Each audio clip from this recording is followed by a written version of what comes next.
দুনিয়া কিছু পাইলাম বা না পাইলাম, দুনিয়া আরাম পাইলাম বা দুঃখ পেলাম, কষ্টে কাটুক আর সুখে কাটুক, কোনো না কোনো ভাবে দোস্ত দুনিয়া পার হয়ে যাক। সব রাতেই ভোর হয়, দুঃখের রাতও ভোর হয়, সুখের রাতও ভোর হয়, বাসর রাতও ভোর। ونعوذ بالله من شرور أنفسنا ومن سيئات أعمالنا، من يهده الله فلا مضل له ومن يضلله فلا هادي له، ونشهد أن لا إله إلا الله وحده لا شريك له، ونشهد أن سيدنا وحبيبنا ومولانا محمدا عبده ورسوله. أما بعد، فأعوذ بالله من الشيطان الرجيم. بسم الله الرحمن الرحيم. وقالوا أإذا ضللنا في الأرض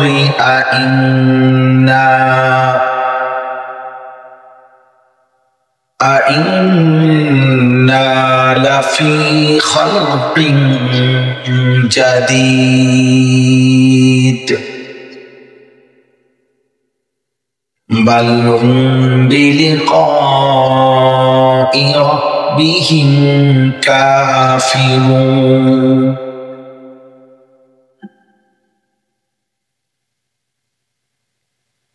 قل يتوفاكم ملك الموت الذي وكل بكم ثم إلى ربكم ترجعون.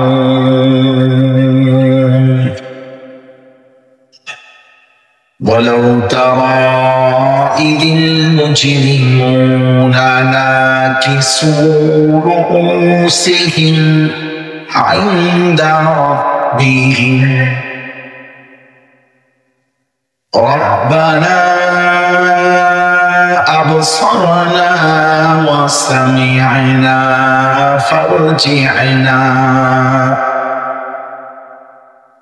فرجعنا نعمل صالحا إنا موقنون.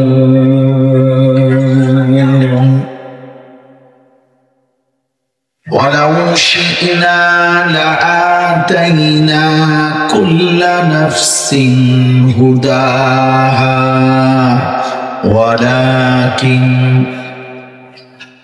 ولكن حق القول مني لأملأن جهنم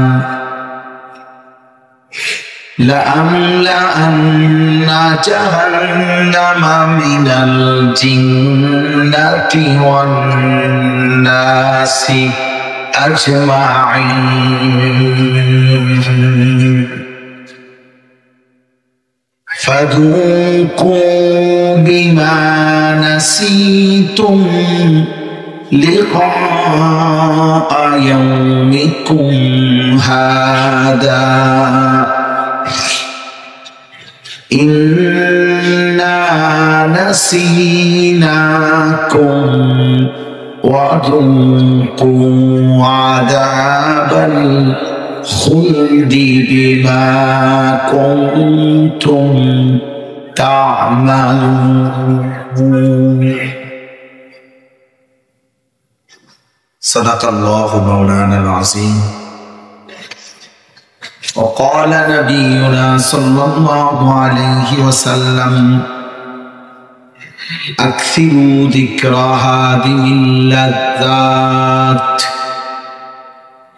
اللهم صل على محمد وعلى آل محمد كما صليت على إبراهيم وعلى آل إبراهيم إنك حميد مجيد اللهم بارك على محمد وعلى آل محمد كما باركت على إبراهيم وعلى آل إبراهيم إنك حميد مجيد سبحانك لا علم لنا إلا ما علمتنا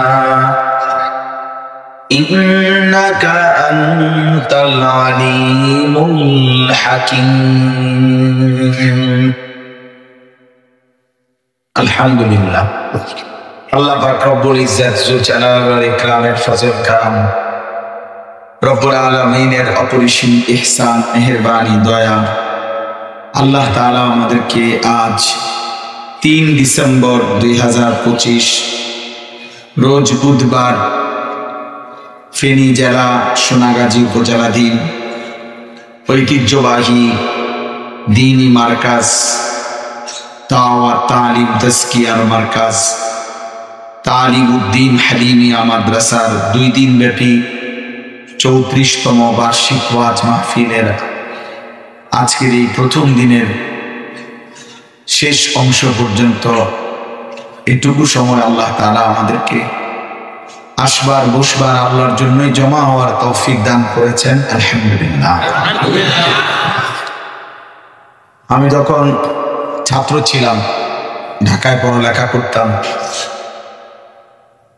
তখনই আমরা ছোটবেলায় এতক্ষণ পর্যন্ত যিনি আমাদের মাঝে বয়ান করেছেন আমাদের পরম শ্রদ্ধেয় আমার বাংলার এক সিংহ শার্দুল, অন্যায়ের বিরুদ্ধে বাতিলের বিরুদ্ধে এবং বিশেষ করে খতমে নবুয়তের আন্দোলনে সব সময় যিনি সাহসী এবং বজ্রকণ্ঠে উচ্চারণ করতেন, কথা বলতেন, আল্লামা হযরত মাওলানা মুফতি নূর হুসাইন নুরানী দামাত বারাকাতুহুল আলিয়া হুজুরের বয়ান আমরা ছাত্র জীবনেই শুনতাম। হুজুর বললেন এই মাত্র যে 42 বছর হয় বয়ান করে, তাহলে আমার বয়স শুধু 44 বছর, তাহলে আমার বয়স 44, আমার বয়স আর ওনার ওয়াজ কাছাকাছি, তাই না? আলহামদুলিল্লাহ আমরাও ছাত্র জীবনে অনেক শুনতাম, তখন আমরাও স্লোগান দিতাম।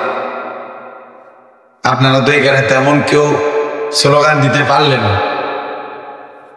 আমি ঠিকই স্লোগান, আমার যদি ওয়াজ না থাকতো আমি ঠিকই স্লোগান দিলাম। মাঝে মধ্যে এখনো আমি স্লোগান দিয়ে একবার দিচ্ছি 2-1 বাকি ছাত্র জীবন পুরাটা আমি স্লোগানে প্রসিদ্ধ ছিলাম। ওস্তাদরা খুঁজতো যে আনিস কই স্লোগান দরকার।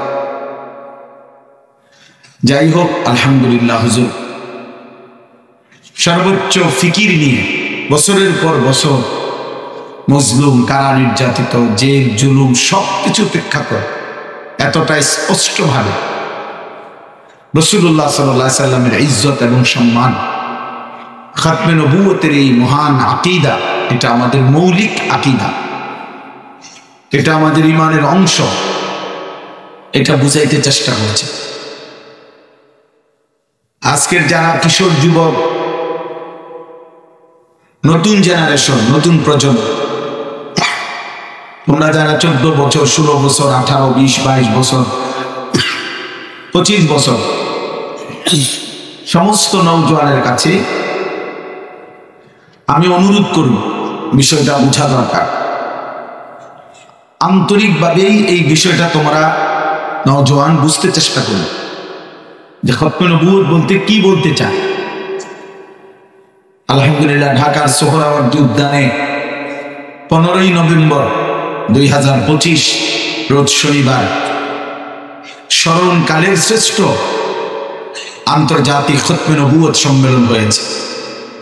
সারা পৃথিবী থেকে বুজুর্গ উলামায়ে কেরাম এসেছে। তাহলে এটা শুধুমাত্র একটি দল বা সংগঠনের কোনো আন্দোলন, এটা আমার রাসূল সাল্লাল্লাহু আলাইহি ওয়াসাল্লামের ব্যাপারে মহান আল্লাহ তাআলা যেই অকাট্য বিধান দিয়েছেন, ফয়সালা শুনিয়েছেন, ও খাতামান নবিয়্যিন, তার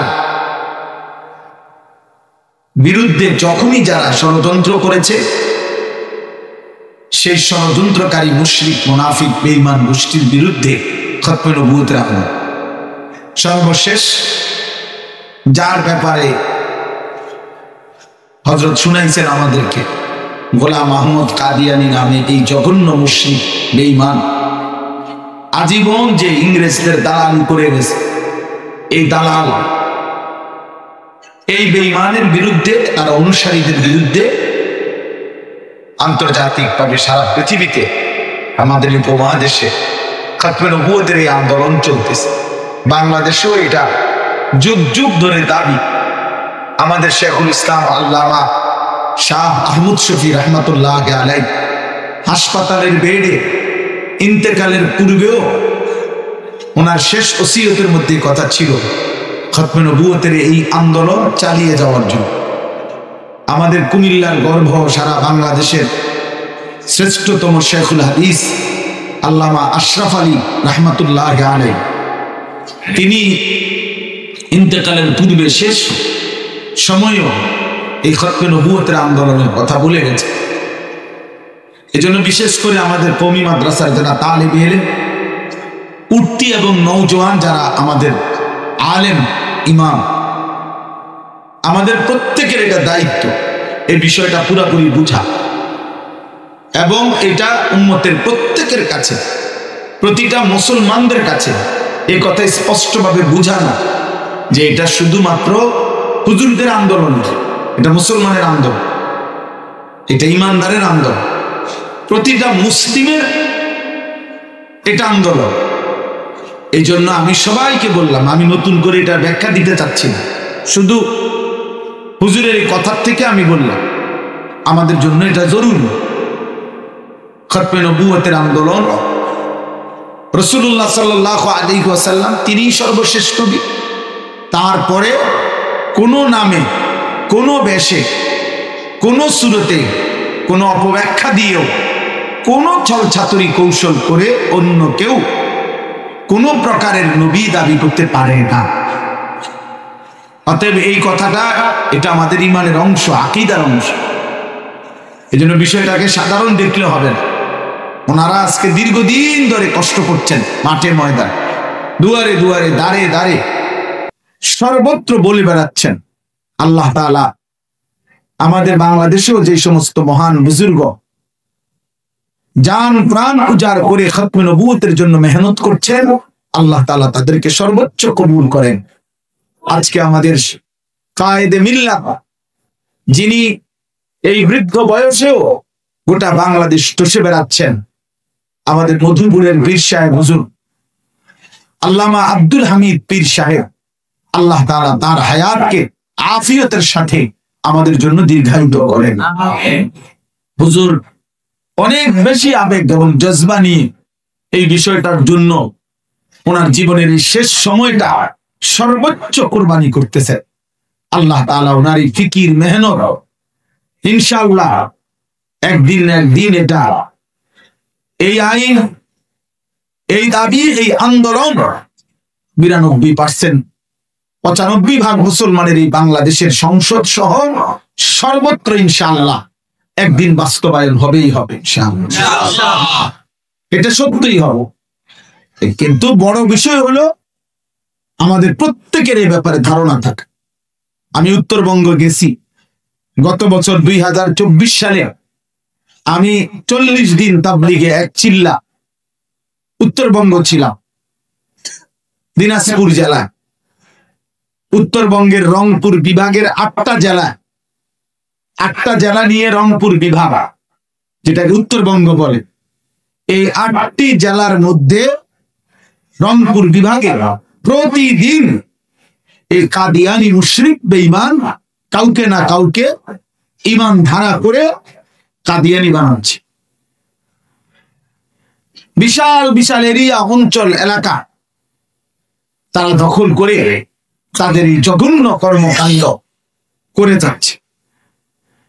এই জন্য দোস্ত, বিষয়টা ছোট মনে করলে হবে না। মুসলমানের ইমানের বিশুদ্ধতা যদি না থাকে, এক মানুষের জীবনের শেষ পুঁজি, একজন মুসলিম পরিচয়ধারী ব্যক্তির জীবনের শেষ পুঁজি তার ইমান না।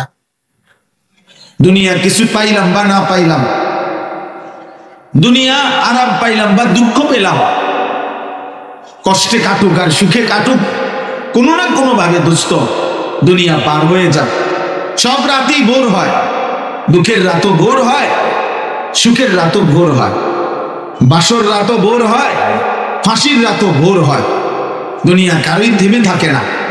কিন্তু মৃত্যুর সময় যদি আমরা বিশুদ্ধ ঈমান, তাওহীদ, রিসালাত, আল্লাহ এবং তার রাসূলের প্রতি যদি আমরা বিশুদ্ধ ঈমান নিয়ে কবরে যাইতে পারি, তাহলে আমাদের অনন্ত কালটা নিরাপদ হবে, আমাদের আখিরাত নিরাপদ হবে। এই জন্য ঈমান আমাদের শেষ পুঁজি। এজন্য আকীদায়ে খাতমে নবুওয়াত এটা একটা ঈমানের অংশ, আমাদের বিশ্বাসের অংশ, এটা আমাদের ঈমানের অংশ।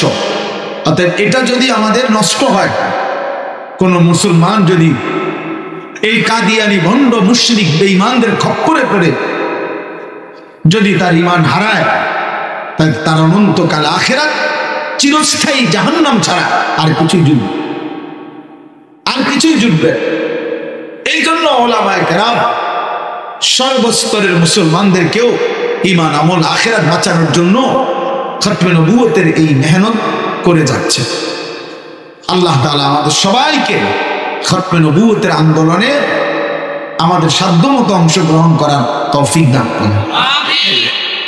প্রিয় ভাই, নওজোয়ান, বয়স্ক বাবা, রাত অনেক হয়েছে। আগামীকালকেও এই মাহফিল এখানে ইনশাআল্লাহ অনুষ্ঠিত হবে। আগামীকালকেও আজকে যেমন অনেক বুজুর্গ উলামায়ে কেরাম ধারাবাহিক বয়ান করেছেন, আগামীকালকেও ইনশাআল্লাহ বাংলাদেশের শীর্ষ বুজুর্গরা এই মাহফিলে কথা বলবেন।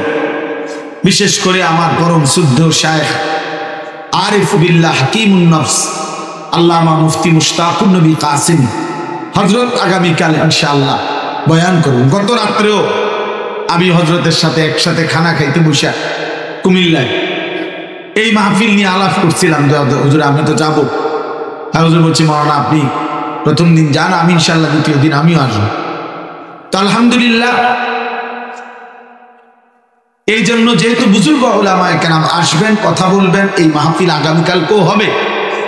এই জন্য খুব লম্বা করা, রাত্র গভীর করা, এমনিতেই অনেক রাত হয়ে গেছে, আমি মোটেই চাচ্ছি না।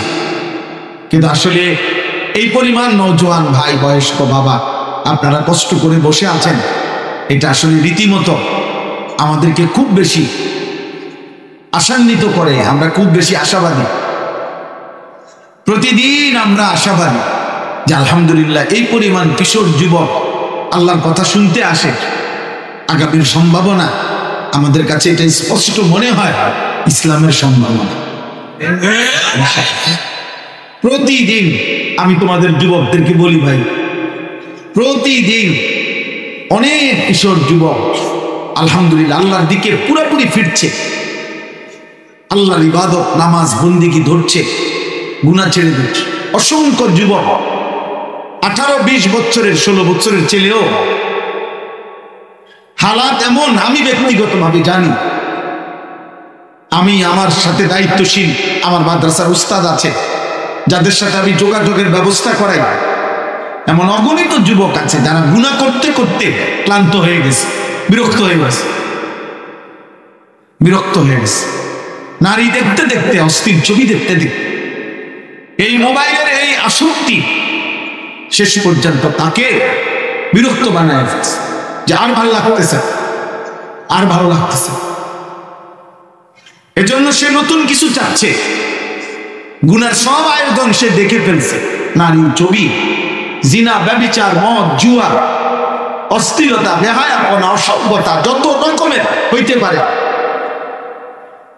বেঈমান অনলাইনে আর এই বড় মোবাইলে যত রকমের গুনাহ সরবরাহ করছে। এটা যেমন সত্য, অগণিত যুবক ক্লান্ত হয়ে গেছে, বিরক্ত হয়ে গেছে, ফলে নতুন কিছু চাচ্ছে। আর আলহামদুলিল্লাহ এই নতুন কিছুই ইসলাম, এই নতুন কিছুই সেজদা, এই নতুন কিছুই কোরআন। কোরআন। এজন্য তোমরা যারা কিশোর যুবক আছো, তোমরা যারা নারী আসক্ত, মদে আসক্ত, মোবাইলে আসক্ত, রাত দিন তোমরা যারা এক ওয়াক্ত নামাজ পড়ো না, আর দিবা নিশি তোমরা যারা নারী, ছবি, মোবাইল নিয়ে ব্যস্ত, খোদার কসম আমি বলে গেলাম একদিন তোমার এই গুনাহ ক্লান্ত করে দিবে, একদিন তোমার এই গুনাহ বিরক্ত করে দিবে। তুমি পৃথিবীর কোনো কিছুতেই আর যদি হায়াত থাকে সুখ পাইবা না। আমি বললাম সুখ পাইবা না, মজা পাইবা না, মজা পাইবা না। নাফরমান সন্তান মনে রেখো, এই নারী, ছবি, লাগাতার এই অস্থির দৃশ্য যদি টানা এভাবে দেখতেছ, আগামীতে যখন হালাল পবিত্র স্ত্রী মিলবে, সেই স্ত্রী তোমারে তৃপ্ত করতে পারবে না, তোমার সুখ মিলবে না, তোমার কপালে দুঃখ আর যন্ত্রণার জাহান্নামের আগুন ছাড়া আর কিছু জ্বলবে। তোমরা আমার কথা মনে রাখো। আমি অনুরোধ করি তোমরা মোবাইলটা নামাও, মোবাইলটা নামায় ফেল, হাতের মোবাইলটা নামাও। এত পাগল, এত মাতাল হয়েও না। কোথায় যেখানে সেখানে, যেখানে ওয়াজ, যেখানে মাহফিল, হুজুর তো মোবাইল খুলতে বলছে একটা নির্দিষ্ট কথা রেকর্ড করার জন্য। ওই দেখেন ওই অসভ্য কি করে দেখেন। হ্যাঁ, মানে এই পরিমাণ অসভ্য যে কোন রকম ব্রেন ন্যূনতম কাজ করে না, যে এখানে এটা মানানসই কিনা, এখানে এটা উচিত কিনা, খাপ খাবে কিনা। এখানে কত আলেম, কত উলামা, কত বড় বড় হুজুর, মাশায়েখ, এখানে যে আমি এটা ভিডিও করতেছি বা মোবাইল নিয়ে আছি, এটা মানায় কিনা। এই ন্যূনতম যদি তমিজ, পার্থক্য জ্ঞান না থাকে, পরে তো মানুষ পাগল বলে, ভাই মাতাল বলে, মাতাল বলে, পরে তো অবুঝ বলে, বাচ্চা বলে। এই জন্য আমি বললাম একটা সময় হালাল আর পবিত্র কিছুই জুটবে না। কোরআন কারীমের মধ্যে আছে, আয-যানি লা ইয়ানকিহু ইল্লা যানিয়াতান আও মুশরিকা। আল্লাহ ওয়াদা দিয়েছে, কোন ব্যভিচারী পুরুষ, কোন জিনাকার পুরুষ সে বিবাহ করতে পারবে না। যাকে বিবাহ করবে, আল্লাহ বলছে, হে দুশ্চরিত্র বেহায়াত পুরুষ, আমি বলে দিলাম তোর কপালে বিবাহের নামে যে স্ত্রী জুটবে, ওইটা হবে জানিয়া আও মুশরিকা, ওইটাও হবে আরেকটা ব্যভিচারিণী নারী অথবা কোন মুশরিক বেঈমান নারী। কোরআন শরীফের আয়াত, ওয়াযানিয়াতু লা ইয়ানকিহুহা ইল্লা জানিন আও মুশরিকুন। আল্লাহ বলছেন, এবং কোন ব্যভিচারিণী নারী, দুশ্চরিত্র বেহায়া যেই নারী, যেই কন্যা, তাকেও বিয়ে করতে চাইবে না কেউ। যেই চাইবে, আল্লাহ বলেন, সে হলো কোন ব্যভিচারী পুরুষ অথবা কোন মুশরিক পুরুষ। তো কোরআন শরীফের শুধু বাংলা অনুবাদ কইলাম, ব্যাখ্যা লাগবে না, তুমি তো তর্জমাটাই বুঝছো। ওয়াহুররিমা যালিকা আলাল মুমিনিন, এই আয়াতের শেষ অংশ হলো আল্লাহ বলে, আমি রব্বুল আলামিনের পক্ষ থেকে ঈমানদার পুরুষ এবং নারীর জন্য ব্যভিচারিণী পুরুষ এবং নারী হারাম করে দেওয়া হলো। হারাম করে দেওয়া হবে। আমার দোস্ত, আমি আসলে জনপ্রিয়তা কিছু বুঝি না, আমি এই সমস্ত হুলস্থুল বুঝি না, এই ধাক্কা ধাক্কি ঠেলা ঠেলি আমি এগুলা বুঝি না। আমি যেহেতু ব্যক্তিগতভাবে কোনো প্রার্থী না, আমি এগুলা বুঝি কম। মানুষ বেশি কম